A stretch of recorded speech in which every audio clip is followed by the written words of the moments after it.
bueno, dada la media sanción y que seguramente se termine de aprobar en el Senado, ¿es cumplible este acuerdo?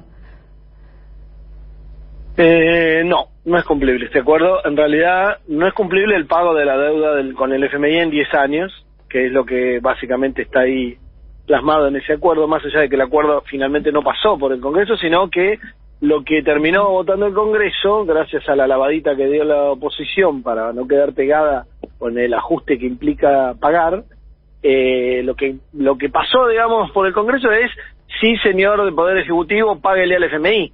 No dice cómo, ni quién lo va a pagar, ni en qué tiempos y demás. Eso es lo que logró el macrismo, que estaba desesperado el macrismo por votar a favor, porque en realidad le implicaba de algún modo una amnistía, más allá de que hay un montón de gente que dice que no, que se puede seguir investigando, más allá de que hace un año que se supone que se está investigando y eso no está ocurriendo, porque además la justicia, como bien dijo Alberto el año pasado, el 1 de marzo, la justicia está cooptada por el poder económico, entonces difícilmente vayan a investigar esta toma de deuda fraudulenta que fue hecha para condicionar a la Argentina. Ahora, no quiero dejar de... otra cosa más relacionado con esto es que los acreedores privados con los cuales se arregló el anteaño pasado con una quita prácticamente inexistente del 1,5%, esos acreedores privados también hay que empezar a pagarlos dentro de 4 o 5 años. O sea que se va a juntar lo del pago del FMI con esos acreedores privados, con lo cual es absolutamente imposible, y por eso se está empezando a hablar de que ya sabe el FMI que dentro de 2 o 3 años, con el próximo gobierno, va a tener que hacer otra renegociación. Entonces uno dirá, y bueno, entonces ¿qué apuro tenían? Bueno, el apuro que tenían, igual que el macrismo, es para lavarle la cara a este préstamo, que es absolutamente fraudulento y que estaba bastante flojito de papel. Entonces, una vez que lograron eso, que es lo que están logrando ahora, refrendado por todo el Congreso, pueden estar más tranquilos renegociando esta deuda que va a tomar el Frente de Todos ahora para pagar la deuda de Macri, y que queda más fuerte de papel, de alguna manera. Ahora, no quiero dejar de mencionar 2 cositas que dijeron los oyentes, porque es una situación complicada esto del Frente de Todos votando este acuerdo y levantando el muerto del macrismo, al menos por algunos años. Yo no estoy de acuerdo con que Cristina no haya hecho una movida importante, y no sé si magistral, pero que nos salvó de 4 años más de macrismo, porque alguien podrá decir, bueno, 4 años más de macrismo capaz que hubiera hecho lo mismo. No hubiera hecho. Primero, que en la salud hubiera muerto mucha más gente, porque ellos habían destruido y eliminado el Ministerio de Salud. Y segundo, que lo que no se puede tener duda es que el macrismo no hubiera dejado de entregar nada para pagarle al FMI a los acreedores privados. Si había que entregar la Patagonia, Vaca Muerta, el litio, el río Paraná directamente privatizarlo, etcétera, no hubiera tenido ningún problema en hacerlo, y muchas otras cosas más relacionadas con los salarios, las jubilaciones y demás. O sea que, desde ese punto de vista, por más defectos que tenga el gobierno actual del Frente de Todos, y yo los he marcado y soy muy crítico, más allá de que soy un apoyo crítico y que trato de impulsar el debate y demás, comparado con 4 años más de macrismo, esto es el paraíso. El paraíso, porque lo otro, eso sí que hubiera sido un infierno, la continuidad. O sea, justamente por eso hay que trabajar en que las elecciones de 2023 no pase como el primer oyente de los 3 que yo escuché, que decía que van a perder por afán el Frente de Todos. No, primero no sabemos quién va a ser el candidato. Segundo, si alguien piensa que votar al macrismo o a Larreta nos va a llevar a un lugar mejor para castigar a Alberto, a Massa o a Cristina, está muy equivocado y votaría nuevamente en un suicidio social, político y económico. O sea, en ese sentido, este acuerdo es el menos malo de los acuerdos comparado con lo que hubiese hecho el gobierno de Cambiemos en el caso de que hubiese continuado, pero estás de acuerdo con que se podría haber negociado de una mejor manera, digamos, de manera más fuerte, y haber conseguido otro tipo de beneficios. No es el menos malo posible, pero sí es infinitamente menos malo que lo que hubiera hecho el macrismo. De hecho, vos fíjate que el macrismo lo que firmó en 2018 es que la Argentina en 2022 y 2023 tenía que pagar 19.000 millones de dólares por año, lo cual obviamente es imposible, excepto que tengas algo en mente y digas, les voy a entregar estas cosas, que no sé qué podrían, pero hay un montón de cosas que podrían entregarle a cambio de eso. De hecho, se habló mucho en el 2018 de que había habido cláusulas secretas relacionadas con los recursos naturales y demás. A mí no me consta, pero no me extrañaría que lo hicieran para nada, digamos. Entonces, digo, es mucho menos malo de lo que hubiera pasado. Ahora, como bien dijiste, la negociación, desde el punto de vista de Guzmán, es una negociación que no patea el tablero. Guzmán es un profesional que apenas se recibió en la facultad que me recibí yo, en la Universidad de La Plata, se fue a hacer carrera académica a Estados Unidos. Entonces, si vos te crees lo que vos das clase en Estados Unidos, los libros que das en Estados Unidos, las teorías que das en Estados Unidos, y trabajás en tándem con Stiglitz, que puede tener buena voluntad, pero es muy funcional al sistema, y por eso le pudieron dar un Nobel, si no, no se lo hubieran dado, es lo que te pasa, que te pones unas anteojeras que ni siquiera te das cuenta que las tenés.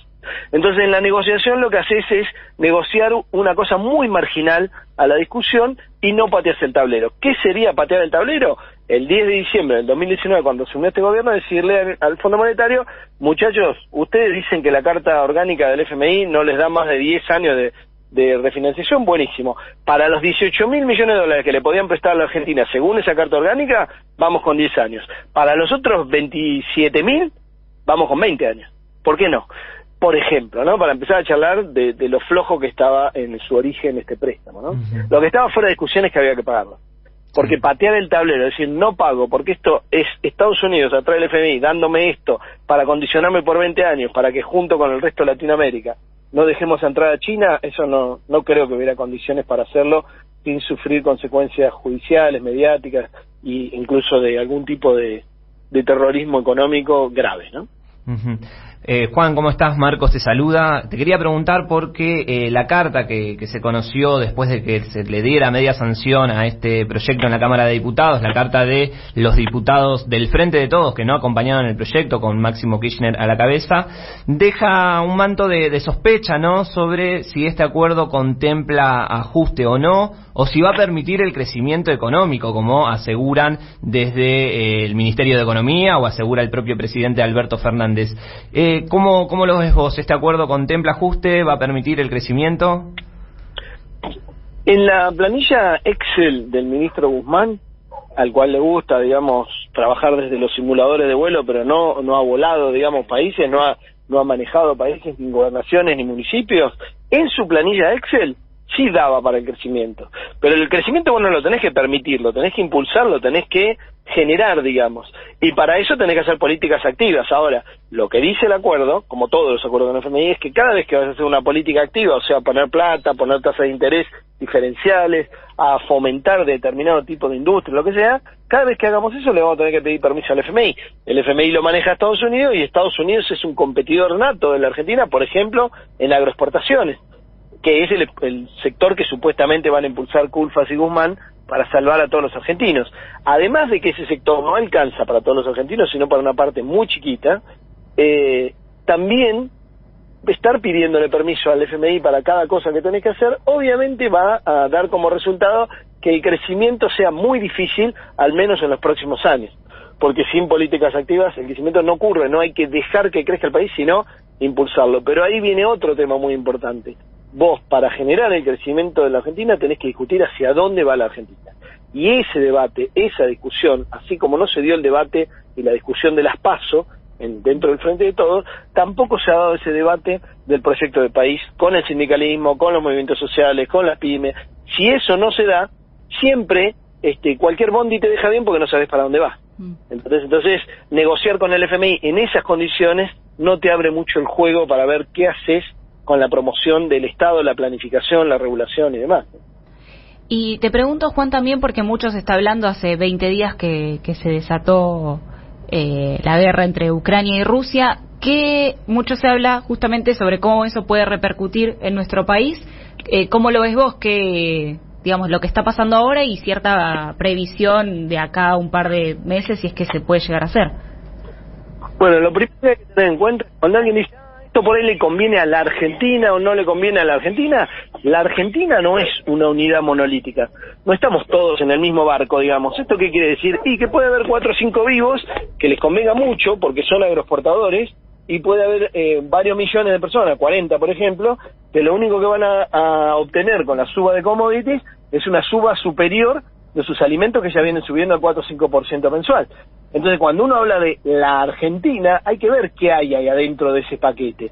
Entonces, si me preguntas, va a haber algunos sectores, algunos jugadores de la Argentina que van a ganar mucha más plata con la suba del trigo, con la suba de los commodities y demás, incluso con la suba de la energía. Pero la mayoría de los argentinos, si el Estado no separa esos precios internacionales de los precios de los alimentos, de los precios de la energía, la va a pasar mucho peor. Lamentablemente es así, como va a pasar en la mayoría de los países. Ojo, esto no es solo en la Argentina, la diferencia es que en otros países la regulación y el control del Estado son mucho más fuertes y más presentes. Y no estoy hablando de Estados Unidos, sino de algunos países europeos. ¿Y qué medidas concretas en ese sentido podría llevar adelante el gobierno?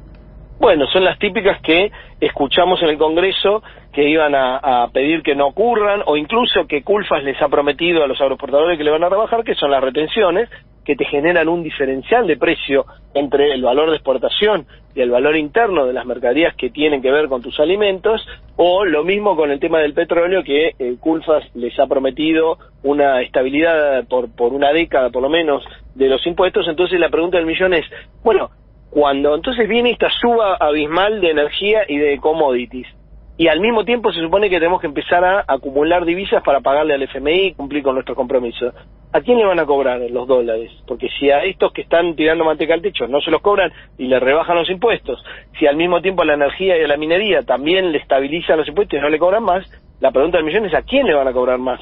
Porque yo no he visto señales claras de que a los que fugaron los 400.000 millones de dólares que hay de argentinos en el exterior, de los cuales unos 80, 90 se fugaron durante el macrismo, le vayan a cobrar en relación con eso, que sería una posibilidad, pero no se está hablando, ¿no?